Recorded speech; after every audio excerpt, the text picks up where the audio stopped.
Muy buenas tardes, estamos en Conciencia Médica.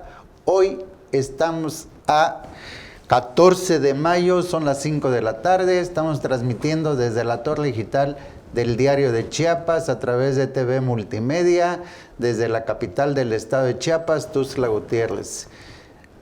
Un tema tan importante que ha estado de moda en los noticieros, en el área médica sobre todo, porque se está expandiendo nuevamente lo que nosotros considerábamos que ya se había eliminado, el sarampión. El sarampión es un tema que ya lo teníamos casi olvidado. De repente había un brote en alguna república, en Canadá o en parte de Estados Unidos, pero lo que era toda América Latina ya lo teníamos casi completamente eliminado. Pero veamos esta siguiente cápsula.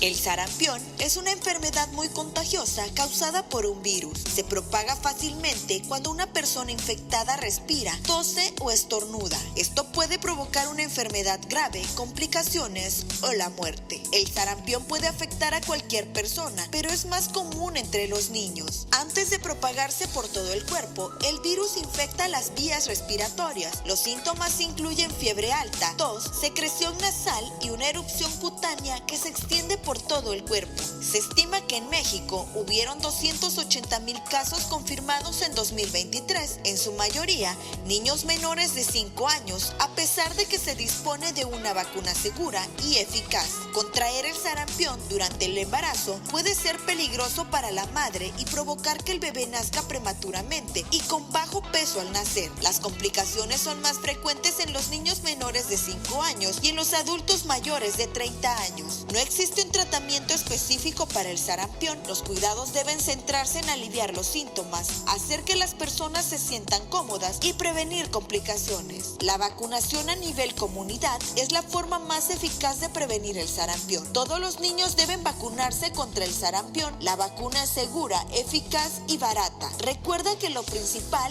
es tu salud. Para Diario Media Group, Alejandra Domínguez.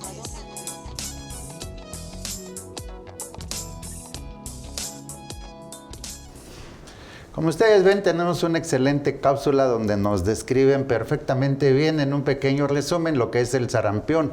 Actualmente, por la migración y la globalización y todos los problemas que existen, sobre todo los inmigrantes que están trayendo las enfermedades, porque no existe un cerco sanitario como tal específico en las entradas de las fronteras.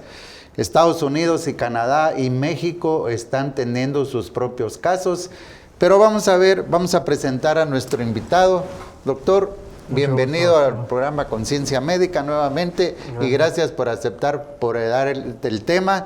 El doctor es el doctor Didier de Jesús Zúñiga Hernández, originario de Venustiano Carranza y egresado de la Escuela de Medicina de la Universidad Intercultural del Estado de Chiapas. Bienvenido con el tema. Esperemos que nos alcance el tiempo para descifrarlo y complementarlo, las dudas también que tengan alguno de los que nos están viendo o escuchando. Pero antes, mañana es el 15 de mayo, un día importantísimo porque se celebra el Día del Maestro, una fecha que quedó en el tiempo del gobierno de Venustiano Carranza. En 1917 fue elegido con el aniversario de la toma de Querétaro, que marcó la caída del Segundo Imperio Mexicano. La celebración busca reconocer el trabajo de los maestros en todo el país, desde zonas rurales hasta espacios urbanos. En 1833 se creó la Escuela Normal para profesionalizar a los docentes. En 1917, el Congreso de Senadores, donde habían 19 delegados que eran egresados normalistas, lograron que el artículo 3º estableciera que la educación debe de ser laica y gratuita. Actualmente nuestros maestros están peleando y luchando para tener mejores condiciones laborales y porque la autonomía sindical persista, en la cual nuestros gobiernos han querido desaparecer el sindicato. Felicidades, maestros y maestras. Sin ustedes no existiera un país próspero como tenemos nosotros, porque sin educación y sin salud ningún país progresa. Nos regresamos al tema que estamos tocando hoy del sarampión y vamos a ver una pequeña introducción sobre el tema que vamos a ver. El sarampión es una enfermedad viral que es muy contagiosa, sobre todo a los niños, y puede causar problemas serios de salud, incluyendo la diarrea intensa, infecciones de oído, la otitis, que puede llegar hasta la ceguera. Una de las complicaciones más importantes es la neumonía, la encefalitis, que es la inflamación del cerebro, presentar convulsiones y llevarlo a la muerte. La transmisión es mediante gotas de aire de la nariz, de la boca o garganta de una persona infectada. Fíjense que el virus en el aire se mantiene vivo o activo por 2 horas. Sobre todo cuando alguien estornuda cerca de nosotros, pues tenemos suficiente tiempo para enfermarnos. Los casos graves son más frecuentes, sobre todo en niños desnutridos y sobre todo pequeños de acuerdo a su edad y con un sistema inmunológico disminuido. Puede llegar a matar al 10% de los casos. Los pacientes con sarampión son contagiosos desde 4 días antes del brote o del salpullido hasta 4 días después de su aparición en personas no vacunadas. Tienen el 90% de probabilidad de contraerlo. La mayoría se recupera a las 2 o 3 semanas, de acuerdo si no tienen complicaciones o desnutrición, como dijimos en un principio. Las estadísticas: es la 5ª enfermedad que se había eliminado de las Américas después de la viruela, que fue en 1971, la polio en 1994, la rubiola en el 2005. La mayoría de los países miembros de la Organización Panamericana de la Salud y la Organización Mundial de la Salud introdujeron la vacuna triple vírica contra el sarampión, la papera, la rubiola en 1980 y principios del 2000. La vacuna previno la muerte, fíjense bien, de 17 millones de pacientes en el mundo. Actualmente están presentándose brotes, como lo dijimos en un principio, en Estados Unidos, en Canadá y México. En el 2025 se han notificado 12 brotes en Estados Unidos, en el 2024 3 brotes en México, asociados, por lo que dijimos en un principio, a la importación o de los indocumentados que vienen de paso. Se detectaron 12 brotes, definidos como 3 o más casos relacionados, y el 93% de los casos, 809 a 935 casos, pero actualmente hemos visto que rebasa los 2,000 que están asociados a un brote. El sarampión llegó a México procedente de Europa en 1532 a 1534, provocando una gran mortandad entre todos los indígenas, que fueron una de las epidemias masivas que existieron. Se comenta en la historia de los indígenas de los Altos de Chiapas que acabó por completo la zona de Chamula, de Sinacantán, que fue un brote exageradamente provocando muertes, pero en grandes cantidades, de los indígenas en aquel tiempo. Esta es una pequeña introducción del tema.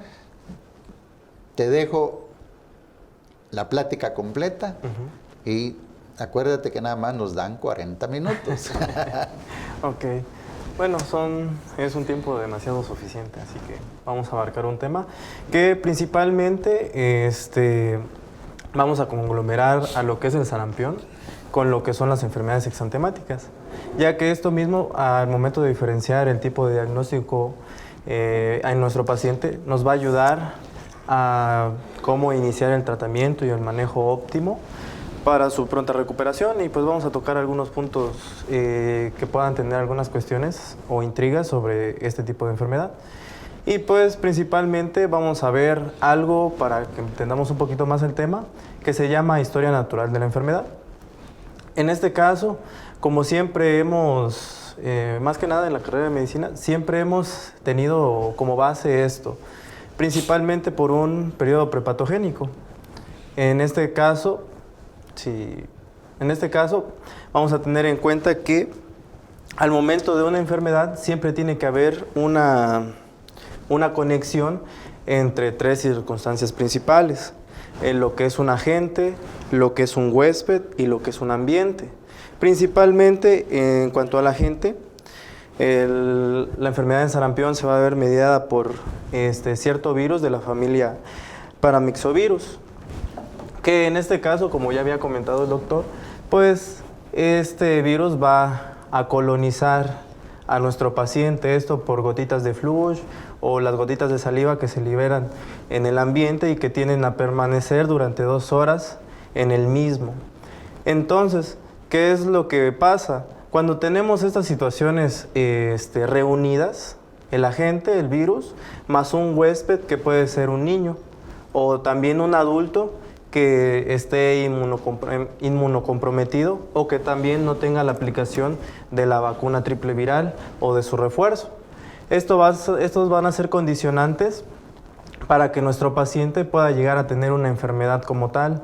Y por último, el ambiente en el que se desarrolla, principalmente en climas de invierno y principios de verano, se van a ver mayores afectaciones sobre este tipo de patología. Y pues, ¿qué es lo que nosotros podemos hacer antes de llegar a tener cuestiones sobre una enfermedad? Algo tan preciso como el doctor había comentado, que es la vacuna triple viral. Si bien recordamos, nosotros tenemos lo que es el esquema de vacunación, en donde nosotros principalmente hacemos estas medidas de prevención con el fin de que los pacientes no puedan desarrollar enfermedades posteriormente y pues ya tengan una eficiencia inmunológica contra esta misma enfermedad. En el siguiente recuadro podríamos notar la cartilla nacional de vacunación, donde principalmente la triple viral, que está en la siguiente imagen, podemos notar que la SRP, que se llama sarampión, rubiola y parotiditis, se dan 2 aplicaciones de esta dosis, en los cuales son para niños de 1 año. Si pudiéramos regresar en la cartilla de vacunación, por favor. Tenemos en cuestión las 2 dosis. La primera dosis, que es a partir del primer año de vida o a los 12 meses, y posteriormente que tenemos que dar el refuerzo. Esto mismo como para que los pacientes pequeños puedan tener o llegar a tener esa inmunidad completa ante este tipo de patologías. Por otro lado... Pero, por ejemplo, ahorita que está el brote, ¿los adultos también se pueden vacunar? Sí, de hecho, para pacientes que no han recibido ni la primera ni la segunda dosis, pues también tienen como prospecto el hecho de poder vacunarse.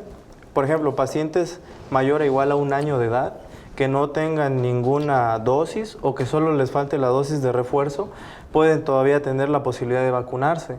Pero de igual manera, adultos que están empezando con brotes, también es justificable el hecho de poder aplicar las dosis de la vacuna triple viral o de solo sarampión y rubiola.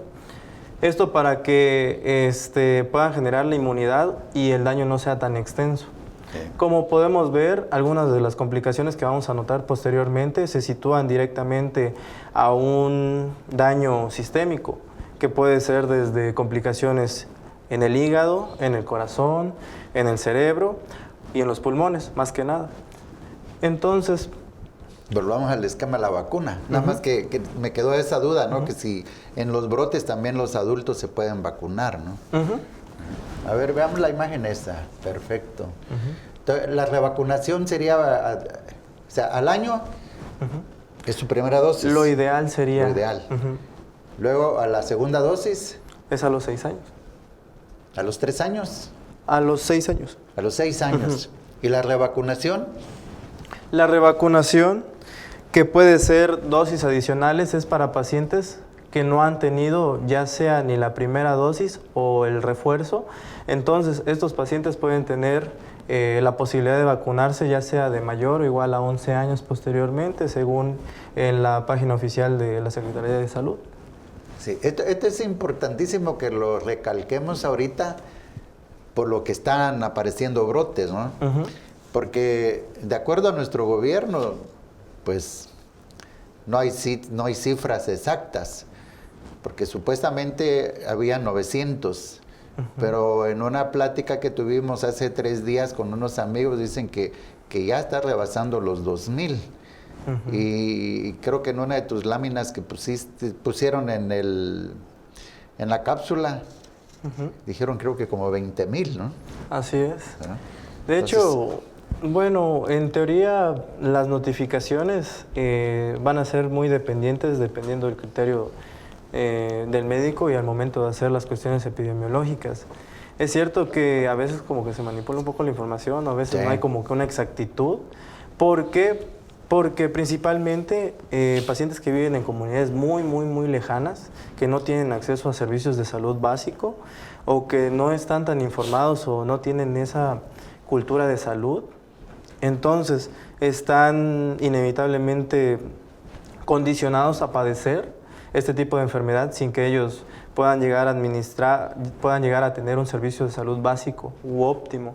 Entonces, en esas cifras que van a contradecir las que realmente se están notificando, es un problema epidemiológico que realmente el gobierno debería de solventar. Sí. Sí, claro, es importante, pues el gobierno sí se preocupa, pero no vamos a hablar mal, pero no dan las cifras exactas para no alarmar a la población. Así es. Y yo pienso que sí se debe de dar cifras exactas para que nosotros nos preocupemos en volver a llevar a los niños a una revacunación. Acaba de pasar la campaña de vacunación, creo que fue de mediados de abril al 3 de mayo. Y había un cálculo de aplicar 1 millón de vacunas, no de sarampión, de todo en general. Y supuestamente llegaron a 1.600.000 vacunas aplicadas. Eso es lo que también dijeron. Pero, o sea, hacerle hincapié a la gente que ante un brote, para que no nos perjudique a nuestra familia, lo ideal es la vacuna. Vacunación. Exactamente. Y es cierto, ahí hay que tomar un punto muy a favor a eso, ya sea en personas que no creen sobre la dosificación en las vacunas, los antivacunas más que nada, o las personas que no tienen como que esa conciencia de ir a vacunar a sus hijos. Si bien en las láminas que estábamos comentando, como podemos ver, un contagio por sarampión puede ser 4 días antes de que empiecen los exantemas o los brotes y 4 días después de que ya empezaron. Entonces, además de la duración que puede llegar a tener la enfermedad, eso condiciona mucho a la población, porque uno puede ir a la calle y no conocer cómo está el estado de salud que tiene la otra persona. En el colectivo, en el transporte, en el avión, en el autobús. Así es. Sí. No sabemos cómo está. Es más, hasta el que nos saluda, no sabemos qué enfermedad tiene en las manos. Pero bueno, sigamos con el tema porque nos estamos siguiendo. Bueno, por otro lado, más que nada, haciendo este tipo de cápsulas, tenemos en cuenta el cómo poder identificar este tipo de enfermedades exantemáticas y cómo diferenciarlas de otras. En este caso, como tenemos en cuenta que estamos tocando el tema de sarampión, trajimos unas láminas que nos van a ayudar a identificar ciertos signos y síntomas que van a ser iniciales y característicos de una enfermedad. Entonces, al momento de que nosotros vamos a identificar el sarampión, si me pueden poner la lámina, por favor, es porque vamos a tener en cuenta los siguientes criterios. Principalmente un periodo prodrómico, que son cuestiones iniciales de una enfermedad. Como estamos arrancando con el tema de sarampión, esta misma se va a hacer una fase preeruptiva de 2 a 4 días, lo que significa que nuestro paciente puede llegar a tener fiebre, puede llegar a tener una coriza, una congestión nasal, tos en cantidad, y de igual manera una cuestión que nos va a diferenciar son las siguientes dos, que es la conjuntivitis y algo que se llaman manchas de Kopling, que en la siguiente imagen podemos notar para un criterio clínico, médico, son pequeños puntos de cuestión papular, en donde nosotros podemos notar una circunferencia enrojecida o eritematosa en el caso clínico, con un centro blanquecino, que son específicos en cuanto a lo que es una enfermedad por sarampión. Entonces, una vez teniendo en cuenta el cuadro inicial, nosotros podemos tener como que una noción de lo que está empezando a padecer nuestro paciente. Y pues, ya después viene lo siguiente. Perdón. Esas manchas que son en la parte interna de la boca, ¿no? Así es. Son características de la enfermedad. Así es. En otros padecimientos virales de la piel no aparece, solamente en el sarampión. En este caso, más que nada la evidencia científica aclara de que son signos y síntomas que tienen una mayor frecuencia e incidencia en los pacientes. De hecho, de igual manera, correctamente como usted lo dijo, se presentan dentro de lo que es la boca. Ajá. Entonces, para hacer un criterio clínico, nosotros lo que tenemos que hacer es una exploración física completa y pues la anamnesis o la historia clínica, donde vamos a interrogar a nuestro paciente, cuando iniciaron los signos y síntomas, y en la exploración física vamos a hacer una recolección de los datos o los hallazgos clínicos que nosotros se nos presenten. Y pues una de estas cuestiones es poder encontrar signos ideales o iniciales de lo que es esta enfermedad, como son las manchas de Kopling. Ajá. El diagnóstico diferencial también con otros padecimientos que son casi similares, ¿no? Eso haría que esas manchas o esas lesiones que aparecen dentro de la cavidad oral sea más característico y sea ahora sí el diagnóstico definitivo. Exacto. ¿No? Por ejemplo, existen demasiadas enfermedades exantemáticas. Según la guía de práctica clínica, que son guías nacionales de la República Mexicana, especificaba que hay más de 3,000 patologías exantemáticas o de la piel. Entonces, cada cierto criterio, cada cuestión de que nos haga pensar en cierta patología, nos va a llevar a un diagnóstico certero. Y además también, entrelazándolo con estudios de laboratorio, nosotros vamos a tener una certeza para hacer nuestro diagnóstico posteriormente. Esto también es importante recalcarlo porque hay que acordarse pues que se desapareció por completo el sarampión. Entonces las mamás actuales desconocen qué es el sarampión. ¿No?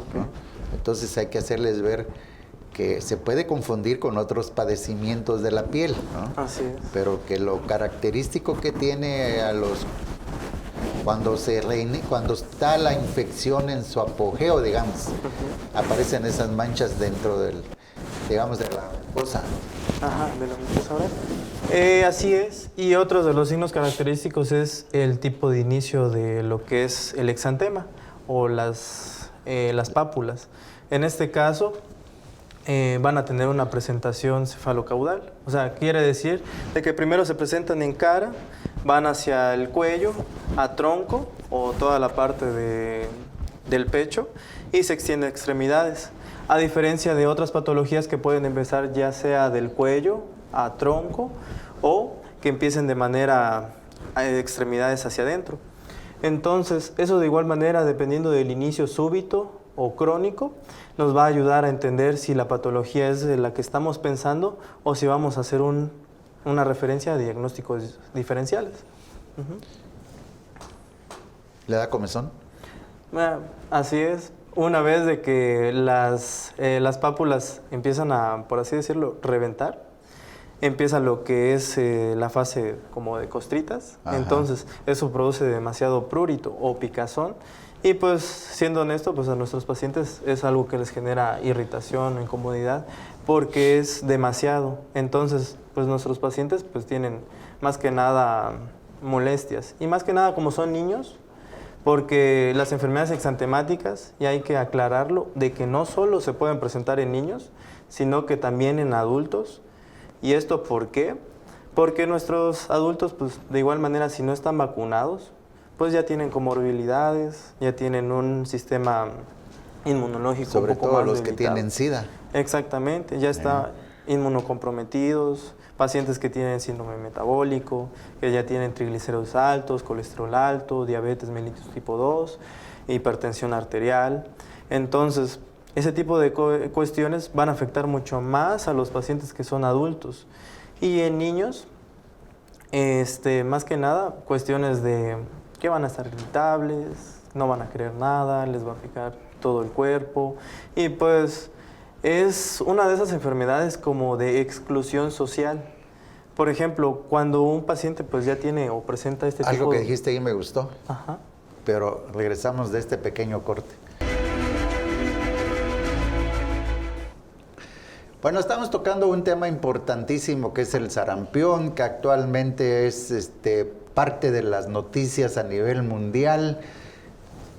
Es un tema que nos viene acarreando problemas en muchos países por la migración que hay y que no ha logrado ponerse un cerco sanitario por parte de los gobiernos.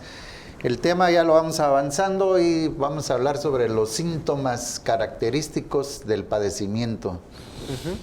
Bueno, como habíamos notado principalmente y como recomendación, cualquier cuestión que involucre que nuestro paciente pediátrico tenga fiebre o una temperatura demasiado elevada. Podemos poner la lámina de los síntomas, ¿no? Ajá. A ver. Síntomas, pero empieza con la fiebre y al cuánto tiempo se presenta otros signos y síntomas del padecimiento. En este caso, como hablamos de padecimientos iniciales, la duración que tiene para que se presenten estos signos y síntomas es de 2 a 4 días. Si pudieran poner la tabla de sarampión. ¿La tabla? Es la, ajá. Entonces vamos a tener en cuenta que hay ciertos padecimientos que se van a presentar en la fase de pródromo, lo que significa que son signos y síntomas iniciales que van a diferenciar esta patología de las siguientes y que estas cuestiones o estos signos y síntomas se van a presentar entre los primeros 2 a 4 días. O sea, son iniciales y van a empezar de una manera ya sea súbita o un poco tardada, pero van a tener la duración de entre 2 a 4 días. Y principalmente cuando vean que su niño o su hijo tenga fiebre y no encuentren una razón del por qué está enfermo, puedan acudir a su médico para que él mismo pueda identificar ciertos signos y síntomas.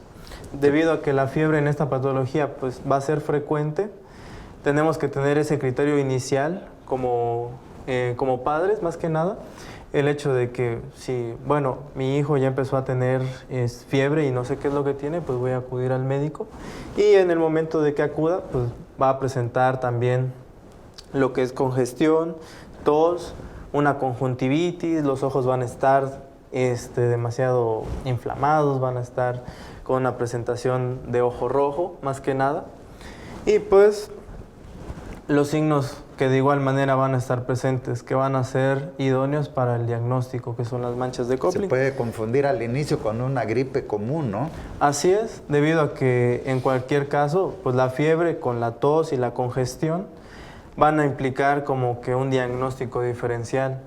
Entonces se puede tener en cuenta tal vez una faringoamigdalitis estreptocócica o de igual manera una faringoamigdalitis viral. Entonces van a ser criterios que nosotros nos van a ayudar para diferenciar esta enfermedad. Pero posteriormente, cuando nosotros ya veamos de que nuestro paciente ya tiene el exantema o las pápulas, esto se va a presentar de igual manera, ya sea entre los 2 a 4 días de igual manera, pero más que nada vamos a identificar estas anormalidades de la piel porque no pican, se inician de manera cefalocaudal. Justamente tenemos la imagen que va a iniciar en cara, se va a seguir al cuello, se va a ir al tronco y posteriormente se va a ir directamente a extremidades. Y pues como en este caso esta enfermedad pues, no va a generar una picazón al inicio, pues el niño pues, va a estar más que nada irritable por los signos y síntomas iniciales como es la fiebre, la congestión y la tos. Y de igual manera el compromiso que van a tener los ojos con la conjuntivitis. Ajá. La fiebre se puede ir aumentando y puede llegar el niño hasta convulsionar. Ese es un dato muy importante, ¿no? Que puede ser por el mismo padecimiento o puede ser por la fiebre. Así es, de hecho, temperaturas que pueden llegar a más de 39 grados centígrados o incluso superiores, tiene como condicionante que el hecho de que una fiebre elevada va a condicionar a nuestro paciente que pueda generar convulsiones y más que nada deshidratación severa. En este caso, pues de igual a este tipo de pacientes hay que tener mucho cuidado o estar al pendiente por causas de deshidratación, porque incluso aparte de las convulsiones, como una fiebre demasiado elevada se deshidrata, puede generar algún tipo de shock hipovolémico, que en este caso pues es una disminución de la perfusión sanguínea. De los líquidos, así es. Entonces hay que tener ciertos cuidados al momento de que estamos viendo a nuestro pequeño o a nuestro paciente al momento de identificar la enfermedad. Y algo muy importante, el virus se va en todo el cuerpo. Así es. Y eso es lo que viene provocando lo que dice ahí al inicio, un cuadro diarreico. Podemos confundirlo primero con el lagrimeo, por la conjuntivitis, la fiebre, los mocos nasales y problemas para deglutir con una gripe común. Conforme va avanzando, luego ya se agrega la diarrea. Así es. Entonces todavía no ha brotado el salpullido o el exantema en todo el cuerpo. Más que nada esas cuestiones clínicas se van a ver desarrolladas cuando la enfermedad vaya avanzando poco a poco. Entonces, dependiendo la duración que tenga esta enfermedad con el paciente, pues se van a ir presentando.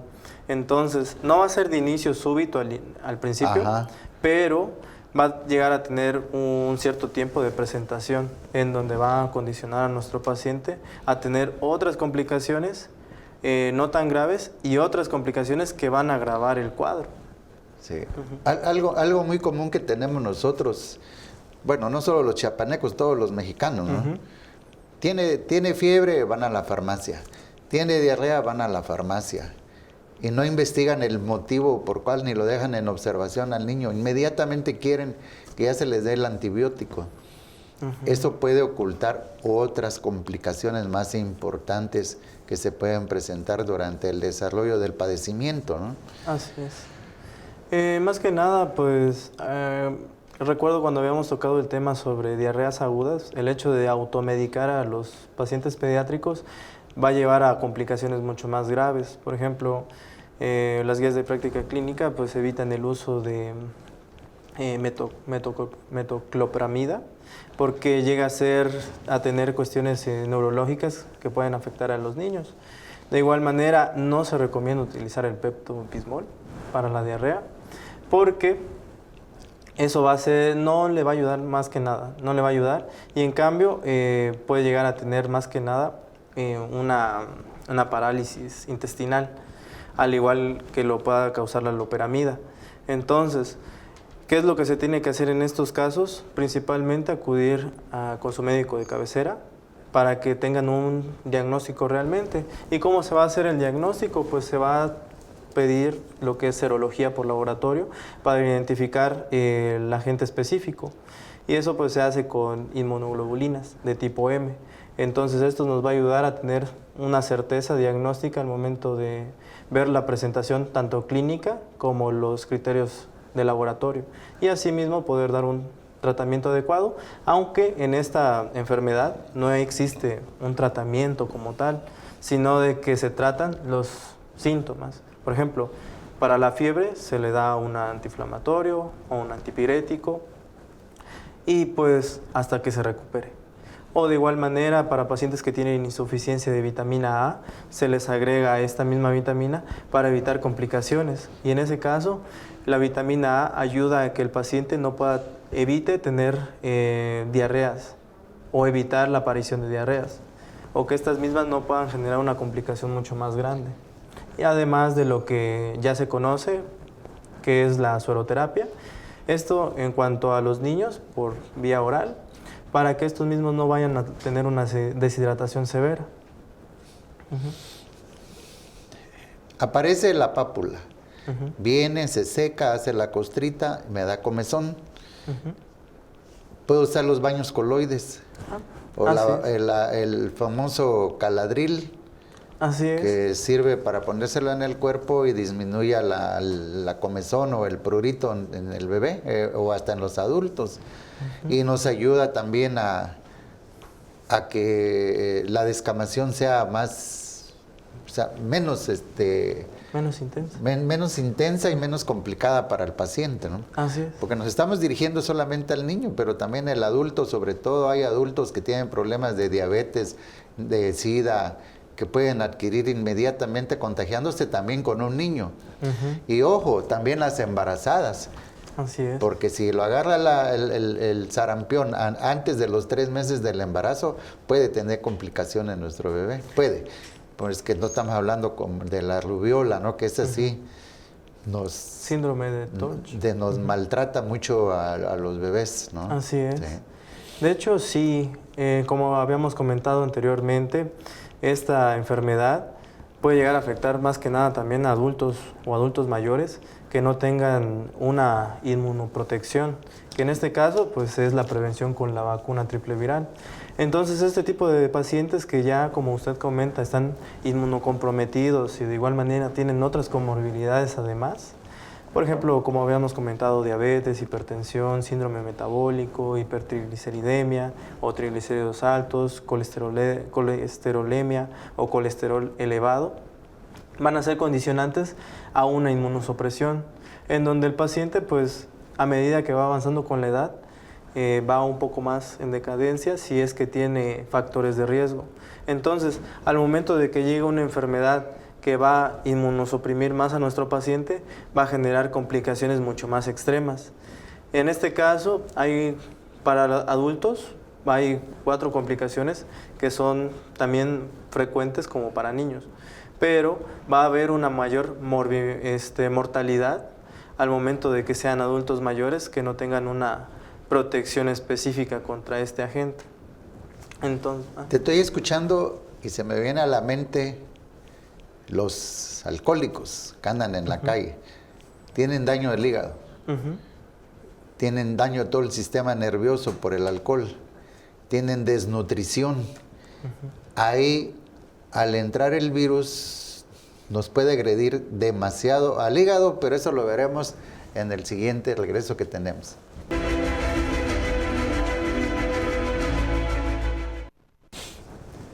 Bueno, respondiendo a la pregunta del doctor, por ejemplo, este tipo de pacientes que ya tienen un daño crónico en el hígado, por ejemplo, pacientes que son alcohólicos, principalmente ya tienen un desgaste metabólico en el hígado.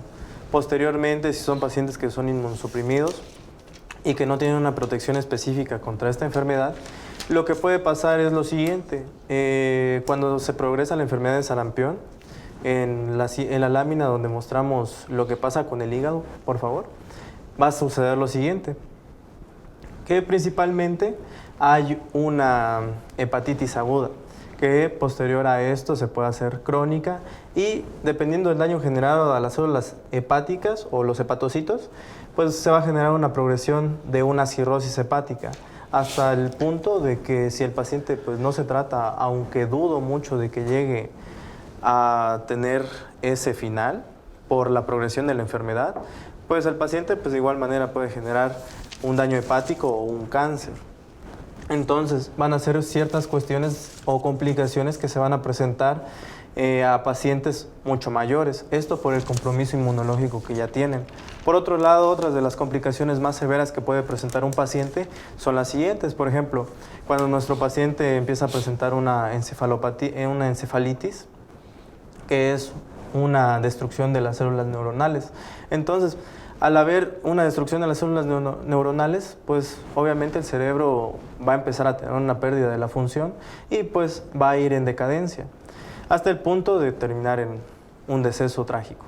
Por otro lado, algunas otras de las complicaciones van a estar ligadas, aparte del hígado, aparte del cerebro, sí también a lo que es el corazón y los pulmones.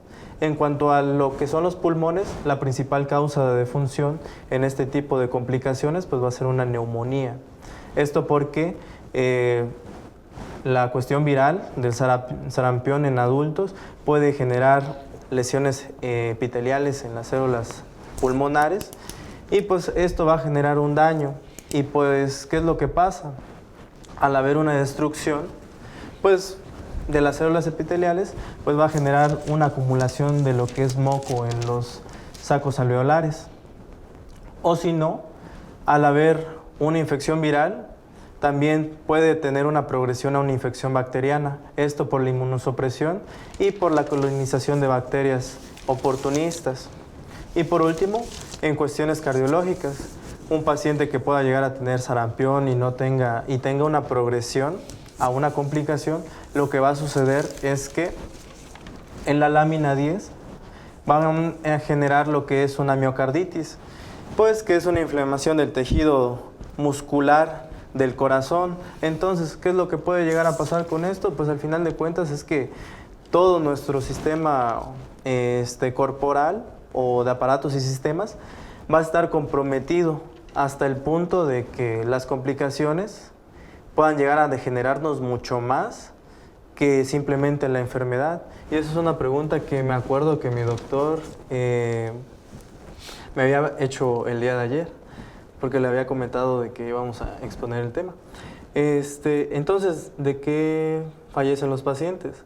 ¿De la cuestión viral o de la enfermedad o de las complicaciones? Entonces, es ahí donde nosotros tenemos que tener esa cuestión preventiva y de igual manera como personas civiles tenemos que tener esa cultura de prevención o como el programa lo dice, conciencia. En cuanto a las cuestiones que las enfermedades pueden llegar a progresar hasta el punto de que ya no sea solo la enfermedad, sino la complicación sea lo que nos vaya a perjudicar a mayor medida. Y pues para esto nosotros tenemos ciertos puntos o ciertos tips que vamos a tener en recomendación para ustedes, más que nada los que son padres o madres. Entonces, en este caso, pues como tips, principalmente cualquier inicio de fiebre elevada o temperatura, más que nada que supere las condiciones normales de nuestro paciente, debemos acudir al médico. Esto para tener un criterio profesional y poder darle seguimiento diagnóstico y asimismo dar un manejo adecuado, porque el hecho de que nosotros pasemos desapercibido estas cuestiones sobre una enfermedad que puede llegar a ser mortal si no se trata en el momento adecuado, pues va a ser un mayor riesgo para la salud del paciente. Sí, esa pregunta de qué muere el paciente, por el virus o por la complicación. Bueno, los dos van de la mano, ¿no? Así es. Porque el virus no solamente ataca pulmones, a la nariz y a la piel, va y generaliza todo. Y si el paciente tiene desnutrición o tiene diabetes o es un bebé pequeño de acuerdo a su edad cronológica, puede provocarle problemas. Y al irse el virus al cerebro, pues digamos que se hincha el cerebro, se edematiza y es donde vienen las convulsiones y puede provocarle la muerte, igual que la misma fiebre. La diarrea también nos puede provocar la deshidratación, que es una complicación, un shock hipovolémico nos puede llevar a la muerte si no se atiende inmediatamente. Así es. Entonces van como decíamos acá en Tuzla, ¿no? Van juntos con pegados, ¿no? Así Y es. eso es importante. Ahora, ¿a quiénes va a agredir menos? Pues a los que están bien nutridos, a los que no tienen vicios, los que tienen deportes, hablando ya de un adulto, ¿no? En los niños también, en los niños sanos, que tuvo una lactancia materna que es importantísimo, Sí. que le da la protección al bebé de muchas enfermedades y que la mamá está pendiente de sus vacunas, sobre todo. El éxito de todos los padecimientos virales son que no nos lo contraigan los niños, son las vacunas, Así es. para que no tengamos niños con complicación. Ahora, un niño que fue vacunado puede adquirir la enfermedad, es cierto, pero no se le va a desarrollar como se le puede desarrollar a otro niño que no tiene vacunas. Y si está desnutrido, le va peor al pobre niño. Y desgraciadamente, el que más mal le va es el que más mal está, que es el pobre. Ajá. El que, como tú dijiste en un principio, el que está en la montaña, el que está en la sierra, que no hay cómo trasladar las vacunas para allá porque pues necesitan un medio frío.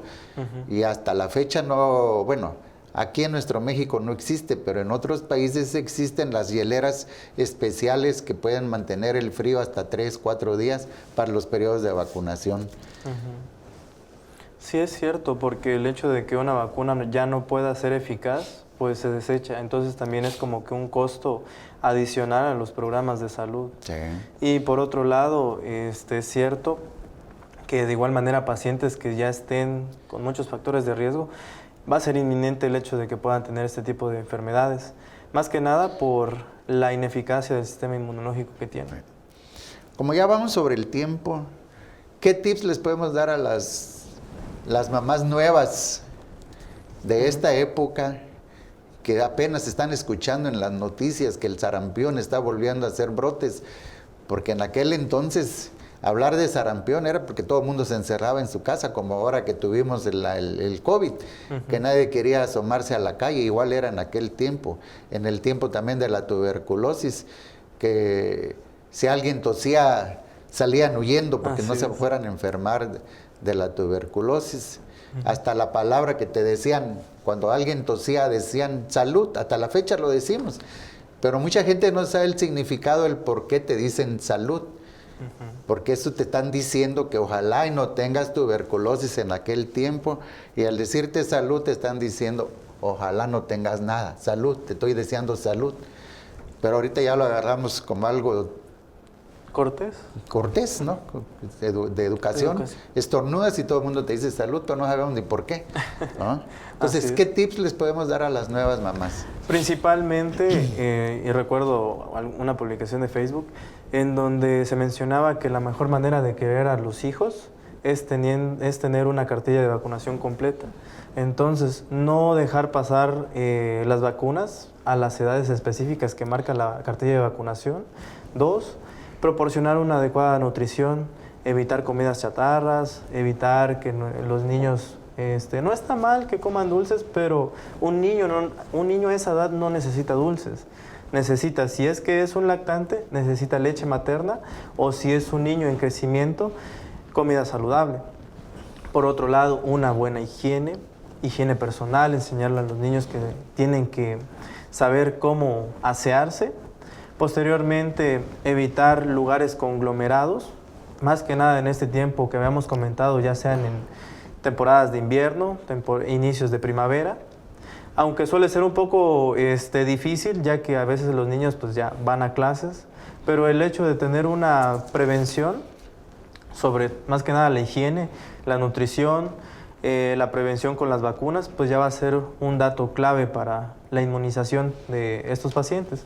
Y por otro lado, que una vez tengamos en cuenta que nuestro pequeño o nosotros mismos estemos presentando signos y síntomas de una enfermedad exantemática, y en este caso sarampión, poder acudir al médico para que este mismo haga las pruebas pertinentes y haga un excelente diagnóstico y posteriormente un buen tratamiento o manejo.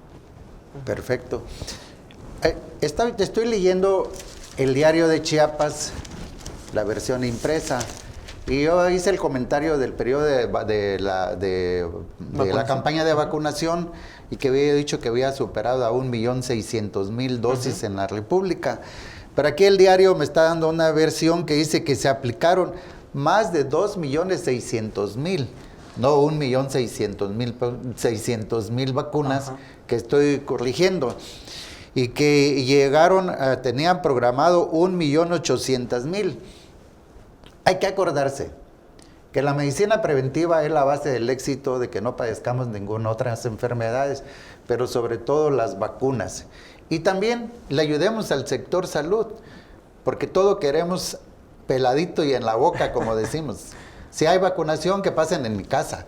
Yo no tengo tiempo para ir al centro de salud, ¿no? Porque ese es lo primerito que decimos. No tengo tiempo de llevarlo a vacunar. Cuando venga otra campaña lo vamos a llevar y vamos dejando pasar el periodo de vacunación, que es importantísimo, la cartilla, como lo comentaste. Así es. Aquí en el diario impreso, el diario de Chiapas, nos está diciendo eso, y también algo que dijo nuestra presidenta de la República, que van a comprar urgentemente 85 millones de pesos de medicamentos. Ojalá que sí llegue esos medicamentos a los lugares donde en realidad se necesitan, donde en realidad deben de estar esos medicamentos, y no en el mercado negro donde se revende al mejor postor y nunca le llega al paciente que lo necesita. Recuerde que nosotros le traemos la ciencia y usted haga conciencia. Mi queridísimo doctor, muchas gracias por estar con nosotros nuevamente. Un tema importantísimo, pues digamos que como la moda, ¿no? Así es. Tiene su temporada y ahorita está apareciendo otra vez. Que esperemos que nosotros nos preocupemos y vacunemos y cuidemos a nuestros hijos y estemos pendientes de ellos. Nos vamos y recuerda, si tu niño sano quieres tener, sus vacunas debes poner. Muchas gracias por estar con nosotros. Soy el doctor Humberto Hernández Rojas de Clínica Maternidad Santa Cecilia y nos vamos y les amenazamos con volver el próximo miércoles. Y recuerde que a las 7 de la noche, Chiapas al cierre con Alex Domínguez. Muchas gracias por estar con nosotros. A usted, doctor.